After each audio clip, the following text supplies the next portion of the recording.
Hello, Elevation. It is so great to be with you today as we continue the next part of our series, In the Valley. For those of you who don't know me, my name is Nikki and I'm the Cairns pastor alongside my husband Luke at one of our Elevation locations across Australia. And I'm just so privileged and honoured to be bringing this message today. I was asked by the team to bring the next part in our series, The Valley of Worry and Anxiety. Because in my professional career, I'm a pastor, but also in my professional career, I'm a clinical psychologist. And so working with people who are walking through valleys of anxiety, worry, fear, depression, PTSD, trauma, the whole thing is part of my everyday. And so for the last 6 or 7 years, I've been working in private practice and walking with people through some of the deepest and darkest valleys of their life. And one thing that I've noticed about valleys, both in pastoring people, but also walking with people in a therapy and counseling setting, one thing I've noticed about valleys is that they do not discriminate. They happen to us all. They happen to the rich, and they happen to the poor. They happen to the strong, and they happen to the weak. They happen to the unhealthy, and they happen to the healthy. They happen to the unspiritual, but they also happen to the spiritual. The Bible does not promise us that we will not go through valleys in life. But the promise of God is that He walks with us as we go through them. And that victory will ultimately be ours either in this life or in the life to come. See, valleys can look different for every person. And valleys come in different shapes and sizes. And so the person next to you might be dealing with a different type of valley to what you're dealing with at the moment. But today, I want to talk about a valley that the recent ABS statistics tell us 1 in 5 people have struggled with significantly to clinical levels in the last 12 months. And the valley that we're talking about today, as I've said before, is the valley of anxiety. Other terms for anxiety are worry and fear. Those 3 words are interchangeable today. So if we're talking about worry or fear or anxiety, we're talking about the same group of feelings, the same family that they belong to. And in the Bible, we see several characters that struggled in a valley with fear and worry and anxiety consumed them. And today we're going to take a look at one of those characters by the name of Elijah, to give us insight as to what actually occurs when we're in the valley of worry and anxiety, but also how do we successfully journey out of it so that we can find ourselves on the other side of the valley instead of camping out in the valley.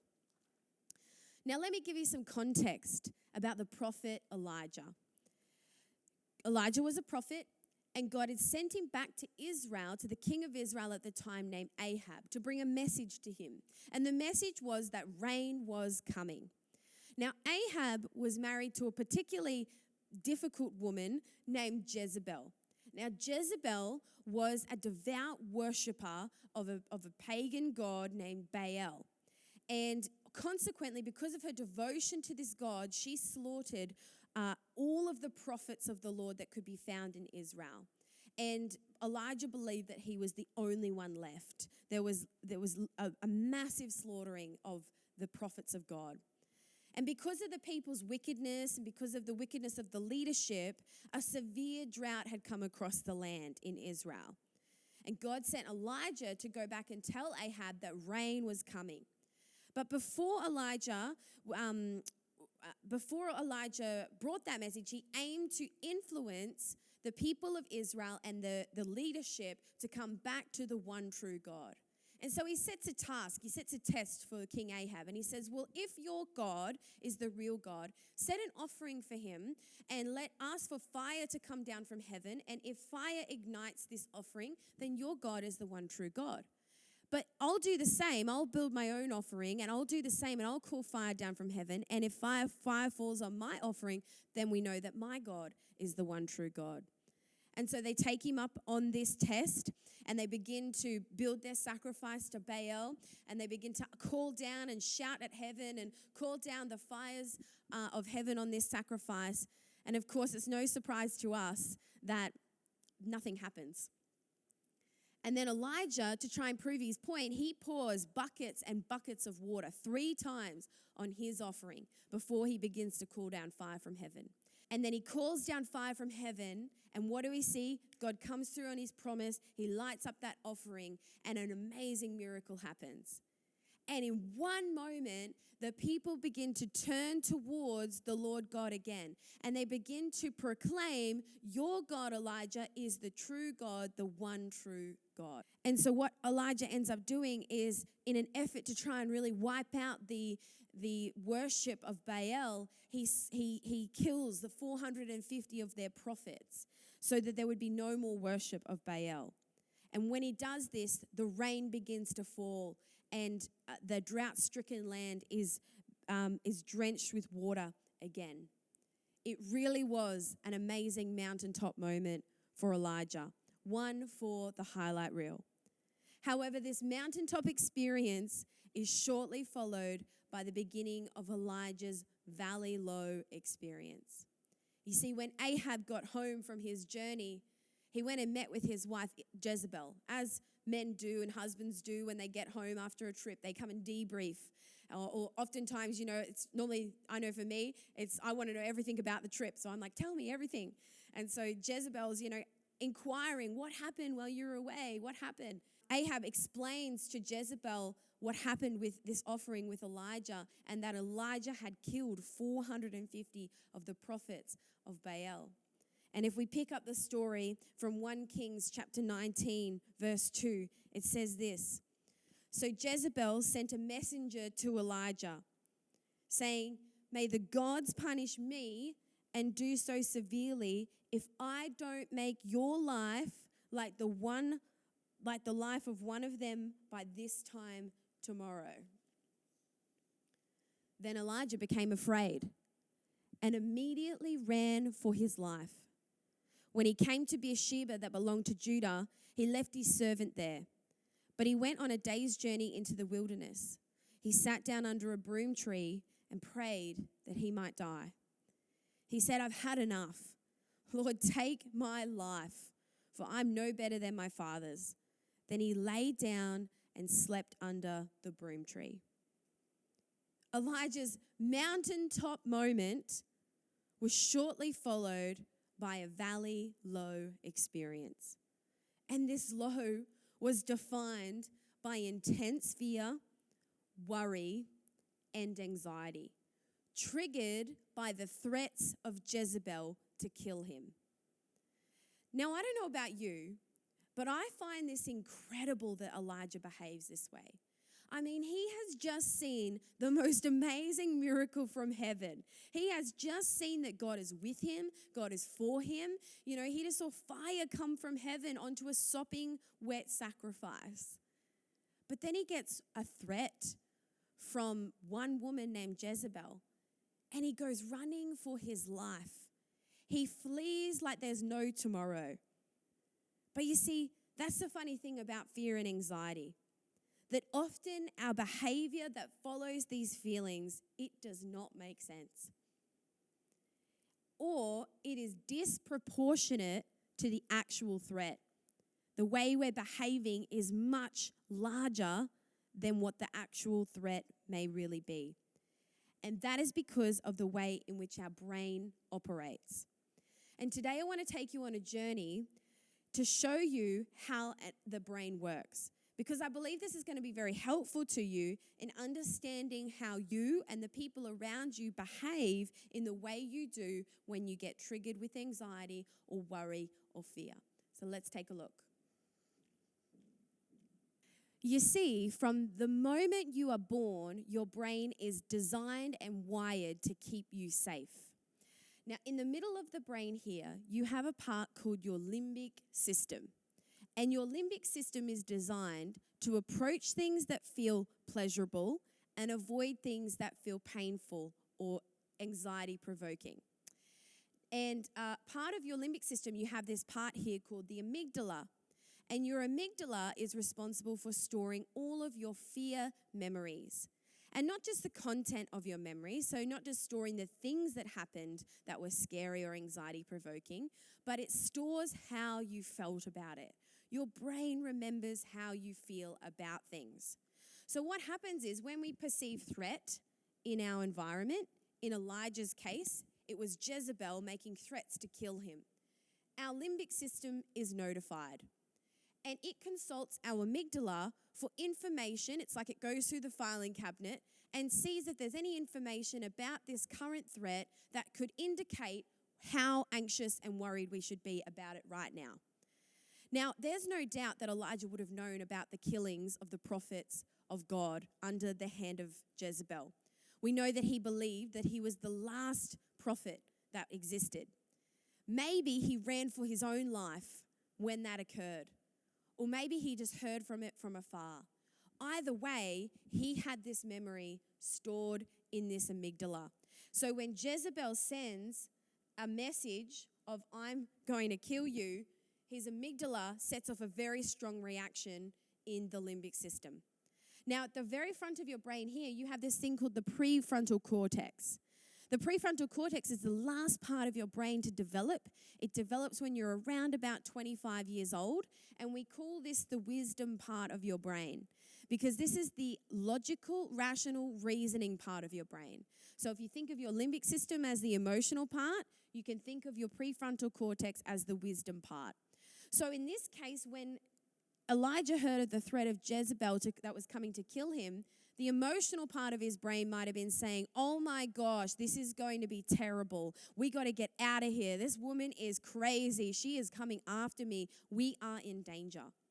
But the prefrontal cortex of Elijah might have been saying, well, hold on a second. You've got a very big God that you follow, Elijah. You've got a God that just brought fire from heaven on a sopping wet offering. I'm sure that he could get you out of this one.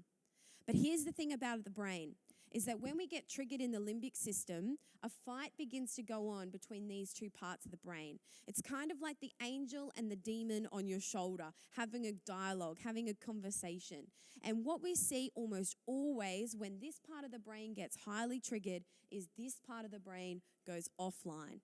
We see it in MRI studies. This part becomes highly activated and this part goes offline, which is why when we get triggered by different things in our environment, we can behave in ways that seem very irrational. And what happens next is we see that Elijah is crushed by debilitating anxiety, which is quickly followed by a low mood episode and suicidality, which is not uncommon when it comes to crippling anxiety like that. You see, when you have extreme anxiety for long enough, it will impact your mood. Or when you have extreme anxiety, even for a short period, it's not uncommon for people to begin to fantasize about and even contemplate taking their life. Now, in Elijah's case, it doesn't appear that he actually wanted to harm himself, but his anxiety was so distressing and exhausting to him that he was begging God to take him out of his torment. It was more of an idea of escape for Elijah. Eventually, it appears that God doesn't deliver on that, and Elijah takes the next best thing, which is he nods off to sleep. An escape behavior anyway. And let's continue to read. It says, suddenly an angel touched him. The angel told him, get up and eat. Then he looked, and there at his head was a loaf of bread baked over hot stones and a jug of water. So he ate and drank and laid down again. Then the angel of the Lord returned for a second time and touched him. He said, get up and eat, or the journey will be too much for you. So he got up, ate, and drank. Then on the strength from that food, he walked 40 days and 40 nights to Horeb, the mountain of God. He entered a cave there and spent the night. One would say here that his mental state was not good. Elijah was in a valley, all right. But I love that God meets him there. God found him there. And God met him there. You see, God is not afraid of your valley moments. I find there are so many people sometimes that only feel worthy to come to God when they're in a mountaintop experience, as if going through a valley in life is some sort of failure. But God is the God of the mountaintops with you, but He is also the God of the valley with you. God is not afraid of your valleys, my friend. You are not a failure if you have found yourself in a valley today or on any day. But here's the thing, is that although God is with us in the valley, His desire for us is not to camp out in the valley. His desire for us is not to set up camp at the broom tree and continue in our negative thinking and our suicidality or our crippling anxiety or whatever it is. He wants to bring an intervention. He wants to bring some hope and restoration to you so that you can begin to journey out of the valley. And that's exactly what He did for Elijah. God sends an angel to Elijah to bring an intervention. He didn't want him to stay where he was at. And if you're finding yourself in a valley of anxiety or worry or fear today, I believe God too wants to bring an intervention into your life. So what was God's intervention with Elijah? And what can we learn about it that will help us to get out of our own valleys of worry and anxiety? Well, God's intervention, number one, began with a heaven-sent person. For Elijah, it was an angel. For you, it might be an angel, but it could also be a heaven-sent person, a friend, a life group leader, a mentor, a pastor, a counselor, a GP, or a psychologist. Our journey out of the valley usually begins with another person. A person that can say and believe, hey, your journey is not over yet. This is not where you're meant to camp out. Come on, get up, eat some food, hydrate yourself, take a sleep, but then we've got a journey ahead of us. We're moving forward together. You see, your fear and anxiety will make you want to isolate. It will make you want to withdraw, as it did for Elijah. He was out of there. He wanted to be on his own. But I love that God sent someone in anyway, because He knew that Elijah could not get himself out of this one. He needed someone to get into his headspace and get him out of his behavior state and help him get back on track. And oftentimes that's what we need to, if we're really honest. We like to think we can do it on our own, but we often need somebody else when we're in that place to go, come on, get up. We've got a journey to go. I'm going to help you to do the bare essentials, but then let's get on a journey to health again. And the question that I have for you today is, who are those heaven-sent people in your world that you can begin to allow to lead you on a journey out of the valley? It's time to stop ignoring their calls. It's time to stop avoiding the appointment and cancelling. It's time to book in the coffee. It's time to stop isolating and begin leaning in to that personal and professional, if needed, support around you that will help lead you out of the valley. The second thing that God did is that He cared for the body. It's interesting that the first thing that God does for Elijah after He sends somebody is He takes care of the physical. He gives him something to eat, something to drink, and He lets him take a rest. And if you're going to get out of a valley of anxiety or worry, you cannot neglect your physical needs. And oftentimes I find with Christians, they can be really hesitant to look after their physical care, their physical needs. And that's because they often don't see these activities as spiritual ones. However, God created your body and He said that it was good. In 1 Corinthians, the Bible even refers to the body as the temple of the Holy Spirit. That's something to be looked after. That's something to be cared for and nurtured. And we see in this account of Elijah that God does not neglect the physical needs of his body. In fact, it's the first thing that he begins to address. And when it comes to getting out of the valley of anxiety, we too need to address our physical needs. We need to make sure that we're getting enough to eat. We need to make sure we're getting enough to sleep. And we need to make sure we're hydrating and keeping enough water in our system. And these are, in fact, some of the first things that we begin to look at and get right when people come into the psychology room. We need to get enough sleep because we know that sleep deprivation has a huge impact on brain activity and a huge impact on mood and coping. We need to be fueling our body with enough food to eat and enough calories because we know that our brain uses up to, hear this, 50% of your daily calories to function and be able to think straight. We need to exercise because we know that exercise can be as effective as an antidepressant for mild to moderate depression. We know that it radically reduces cortisol in our system and brings our body back into a state of relaxation. Taking care of the body helps us to get out of the valley of anxiety and worry. Our body is connected to our mind and our spirit, and we cannot neglect it. The second thing that God did is that he cared for the spirit. Verse 12, it says, after the earthquake came a fire, but the Lord was not in the fire. And after the fire came a gentle whisper. When Elijah heard it, he pulled his cloak over his face and went out and stood at the mouth of the cave. After God addresses Elijah's physical needs, he addresses his spiritual needs. And he encounters him on a mountain, not through these grandiose expressions of who he is, but through a small, gentle whisper.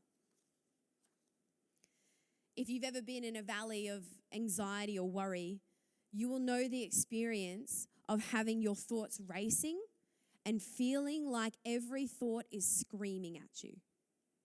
The dialogue in your head can feel extremely loud. But God has a way of speaking directly into your spirit. And he doesn't need a loud voice to do it.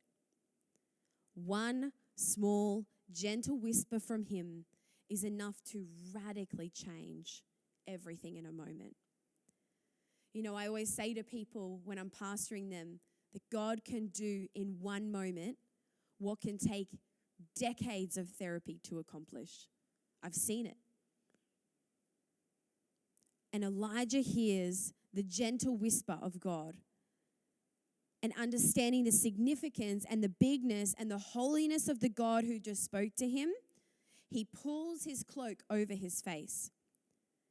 In this moment, it suggests to us that he encounters the full weight of who God is. And out of reverence, he covers his face.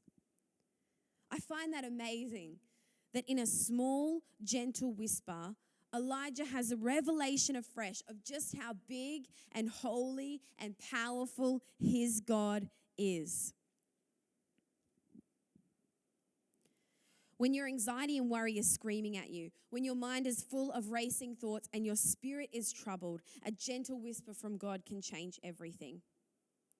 And a large part of overcoming our valley of worry and anxiety is reminding our spirit just how big and powerful and holy our God is. And that happens in the prayer time with God. That happens in the moments when we get in the presence of God and we encounter that gentle, small whisper again, where we are reminded of, wow, how big and God and mighty our God is. And we have a revelation afresh of the God that is for us and not against us. If we're going to get out of the valley, we cannot neglect our physical needs, but we equally cannot neglect our spiritual needs. We need the presence of God. We need to hear the gentle, small whisper of God in order to begin to journey out. And the last thing that God did in this intervention for Elijah is that he cared for his mind. After God addresses Elijah's physical needs, his spiritual needs, he moves on to his psychological needs, his mind. If we pick up the account from verse 14, it says this, then a voice said to him, what are you doing, Elijah? This is God speaking. He replied, I have been very zealous for the Lord God Almighty. The Israelites have rejected your covenant, torn down your altars, and put your prophets to death with the sword. I am the only one left, and now they are trying to kill me too. They are trying to kill me too. The Lord said to him, go back the way you came and go to the desert of Damascus.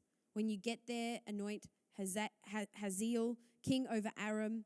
Also anoint Jehu, son of Nimshi, king over Israel, and anoint Elisha, son of Shaphat, from Abel Meholah, to succeed you as prophet. Jehu will put to death any who escape the sword of Hazael, and Elisha will put to death any who escape the sword of Jehu. Yet I reserve 7,000 in Israel, all whose knees have not bowed to Baal and whose mouths have not kissed him.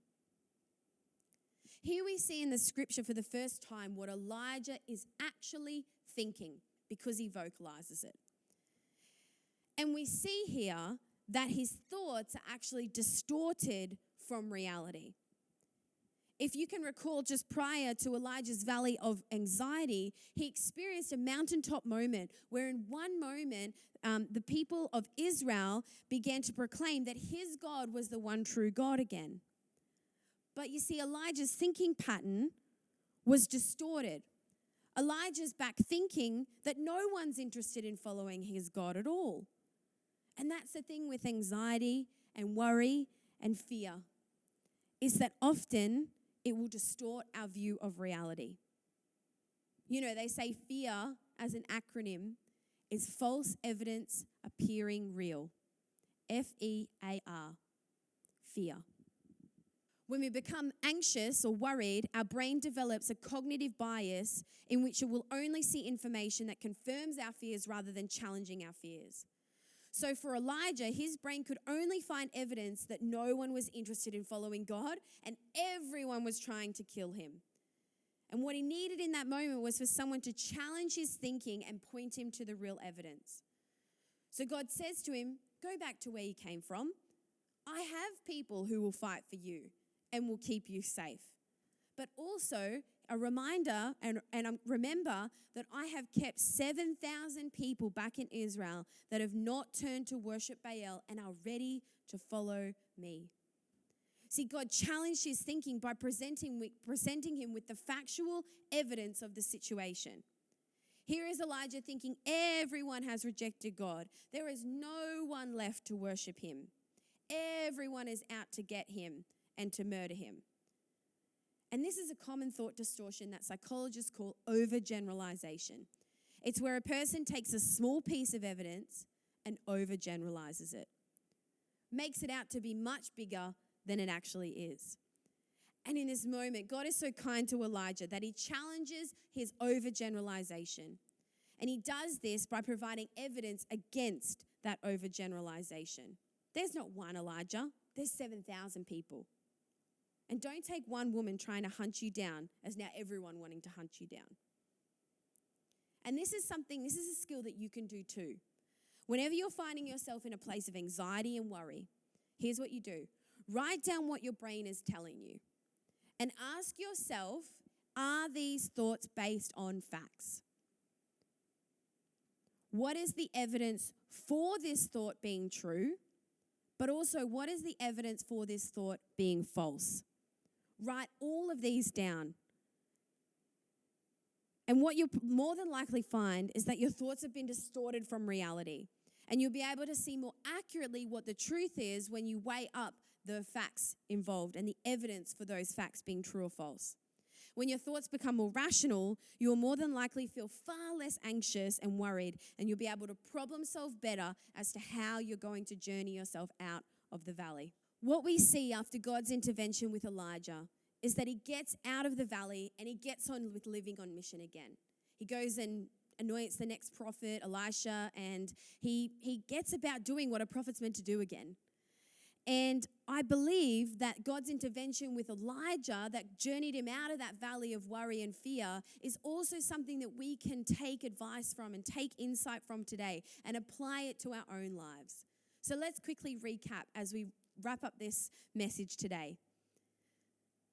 God's intervention involved first finding your heaven-sent person. Find them. Find that person who's going to help you.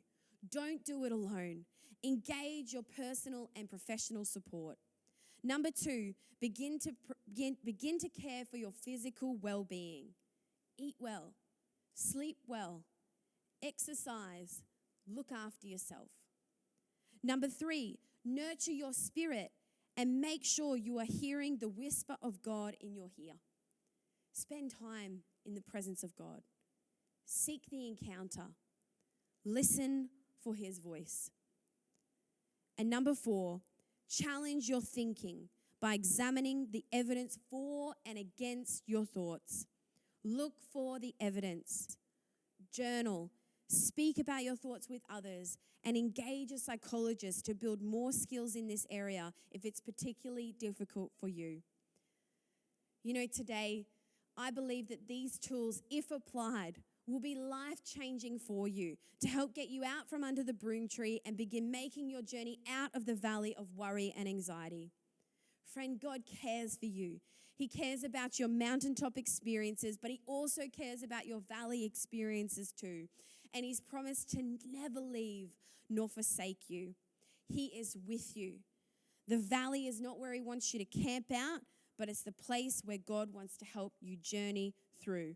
And you have got this.